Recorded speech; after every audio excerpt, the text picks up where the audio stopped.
Halo, selamat datang kembali di Jibas Academy yang mengupas tuntas aplikasi Jibas secara mudah dan tepat. Kali ini kita akan membahas aplikasi Jibas Kepegawaian. Sesuai dengan namanya, Jibas Kepegawaian ini adalah aplikasi untuk mengelola data dan operasional kepegawaian di sekolah, seperti mendata pegawai baru dan biodata pegawai.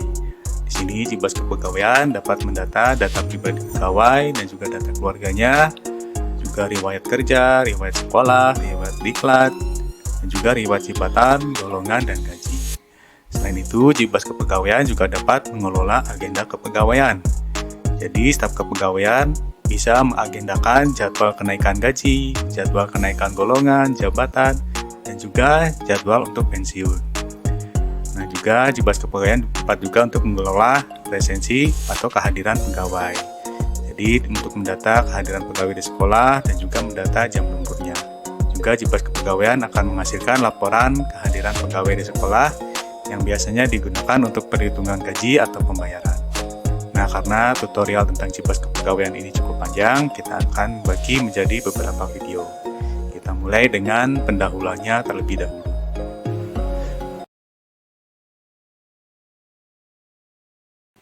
Untuk masuk di Jibas Kepegawaian, di halaman depan aplikasi Jibas, kita klik menu Kepegawaian. Nah, yang pertama kali harus diatur adalah menentukan pengguna yang bisa masuk ke Jibas Kepegawaian. Nah, untuk menentukan pengguna ini, kita harus login dahulu sebagai admin Jibas. Nah, di sini username-nya adalah Jibas, password-nya adalah ini yang saya gunakan. Lalu kita klik login. Nah, untuk mengatur pengguna yang bisa masuk ke kepegawaian, ini masuk ke menu pengaturan. Lalu kita pilih manajemen pengguna.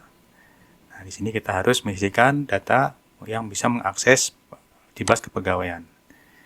Nah, untuk kepegawaian ini di sini ada dua tingkatan, ada tingkat manajer dan ada staff. Perbedaannya adalah untuk manajer di sini bisa mengelola data referensi dan juga bisa mengubah data pegawai. Sedangkan staff ini tidak bisa mengubah data referensi dan juga tidak bisa mengubah data pegawai.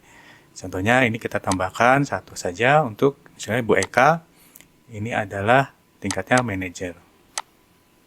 Nah, lalu kita tambah lagi, misalnya di sini adalah Ibu Nuri, ini tingkatnya adalah staff. Di sini kita sudah menambahkan dua buah pegawai yang bisa mengakses Jibas Kepegawaian. Nah, untuk selanjutnya kita coba login menggunakan pegawai ini. Kita keluar dahulu. Lalu kita login sebagai Ibu Eka Mustika, contohnya ini, passwordnya adalah ini. Lalu kita klik login. Nah, di sini saya sudah login sebagai Ibu Eka Mustika yang mempunyai tingkat manajer di Jibas Kepegawaian.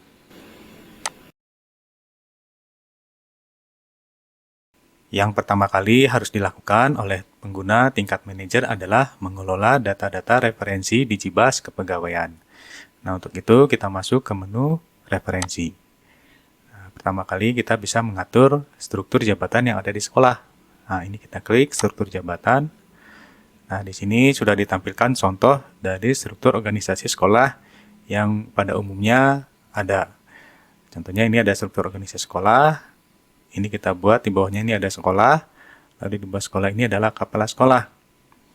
Nah, di bawah kepala sekolah ada kepala TU, ada wakil kepala kurikulum, wakil kepala kesiswaan, di bawah wakil kepala kesiswaan ada pembina OSIS, pembina ekstrakurikuler. Nah, apabila kita mau menambahkan struktur jabatan yang lain, ini kita bisa tambah. Contohnya ini di bawah kepala sekolah kita tambah untuk subjabatannya adalah wakil kepala sekolah untuk SDM, sumber daya manusia. Ini WK SDM. Ini misalnya eselon 3, satuan kerjanya adalah manajemen sekolah. Lalu kita klik simpan. Nah, di sini kita sudah menambahkan wakil kepala tingkat SDM. Kalau kita mau menambahkan lagi, misalnya ini di bawahnya adalah koordinatornya gitu. Koordinator SDM. Ini misalnya KO SDM. Ini eselonnya eselon 3, contohnya dinamiknya adalah manajemen sekolah. Nah, di sini kita sudah membuat struktur baru, wakil kepala sekolah untuk bidang SDM, dan di bawahnya juga ada koordinator SDM. Nah, apabila sekolah mau mengelola organisasi lain yang ada di bawah sekolah ini, kita klik tambah yang ini paling atas. Contohnya di sini saya menggunakan ini adalah yayasan. Nah, di sini singkatannya yayasan. Misalnya tidak ada, satuan kerja tidak ada, kita klik simpan. Nah, kita sudah menambah, di sini adalah organisasi baru adalah yayasan. Nah, di bawah yayasan contohnya ada kepala yayasan. Yayasan. Ini misalnya Kepyas, singkatannya Kepyas, eselonnya eselon 2 misalnya. Ini adalah pengurus yayasan. Lalu kita klik simpan. Di sini kita sudah menambahkan struktur organisasi baru yaitu yayasan. Nah, di bawah yayasan ini ada kepala yayasan. Nanti di kepala yayasan juga di bawahnya ada lagi. Nah, ini kita tinggal tambahkan. Caranya sama dengan menambahkan struktur jabatan yang tadi. Kita kembali lagi ke menu referensi. Nah, referensi yang bisa kita atur lagi adalah ini, Diklat. Diklat ini adalah lembaga pendidikan dan pelatihan yang biasa diikuti oleh pegawai-pegawai yang ada di sekolah. Nah, untuk diklat ini biasanya dibagi dua, ada diklat struktural dan diklat fungsional. Untuk diklat struktural ini biasanya adalah berupa diklat kepemimpinan, sedangkan untuk diklat fungsional adalah diklat kepegawaian. Nah, kita bisa menambahkan di sini diklat yang biasa diikuti oleh pegawai. Contohnya untuk diklat kepemimpinan, ini kita isukan diklat kepemimpinan tingkat 1 di Jakarta misalnya. Lalu untuk pengajaran, ini kita klik lagi, tambah diklat pengajaran tingkat 1 Jakarta. Nah, ini adalah contoh dari diklat yang biasa diikuti oleh pegawai untuk kepemimpinan dan pengajaran. Nah, kita kembali lagi ke menu referensi. Nah, di sini kita bisa mengatur satuan kerja yang ada di sekolah. Contoh satuan kerja yang biasanya ada di sekolah, yaitu guru, koperasi, manajemen, tata usaha, dan yayasan. Untuk menambahkan satuan kerja yang lain, ini kita tambah ini satuan kerja yang lain. Lalu diisikan satuan kerja dan singkatannya. Nah, kita kembali lagi ke menu referensi. Di sini adalah jenis-jenis jabatan yang bisa kita atur. Jenis-jenis jabatan ini biasanya ada kepala, wakil kepala, koordinator, dan staf. Ini apabila ada jenis jabatan lain, ini kita klik tambah jenis jabatan. Kita kembali lagi ke menu referensi. Nah, terakhir kita bisa mengisi kolom tambahan data pegawai. Di Jibas Kepegawaian sebenarnya sudah menyediakan form pendataan untuk pegawai seperti berikut. Jadi ada nama, ada gelar, ada tempat tanggal lahir, ada alamat, dan lain sebagainya. Nah, apabila manajer kepegawaian hendak menambahkan kolom penghiasan baru yang belum ada di form pendataan ini bisa menambahkan di sini di kolom tambahan data pegawai. Nah, untuk mengisinya kita klik di sini. Nah, di sini kita bisa nambahkan kolom baru untuk pengisian data pegawai. Nah, di sini kita isikan misalnya jarak ke sekolah. Jarak ke sekolah ini adalah jenis datanya bisa kita pilih apakah berupa teks, file, atau pilihan. Untuk jarak ke sekolah ini misalnya berupa teks, ini urutan yang pertama.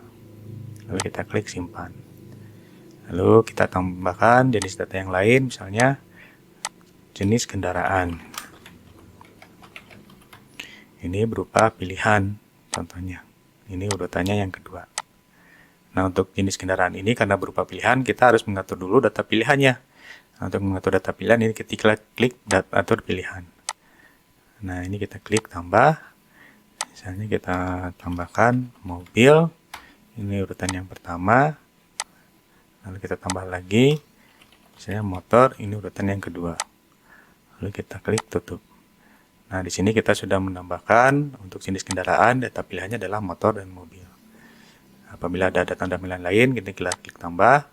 Misalnya ini adalah kartu keluarga. Kartu keluarga ini berupa scan dari kartu keluarga milik pegawai. Jadi jenis datanya adalah file. Ini urutan yang ketiga. Nah, di sini kita sudah menambahkan 3 kolom tambahan untuk pendataan pegawai, yaitu jarak sekolah. Ini jenisnya adalah teks, lalu jenis kendaraan, ini jenisnya adalah pilihan, yang data pilihannya adalah mobil dan motor, dan juga kartu keluarga, ini jenisnya adalah file, yang nanti bisa diupload scan dari kartu keluarga milik pegawai. Nah, demikian untuk pengaturan data referensi di JIBAS Kepegawaian.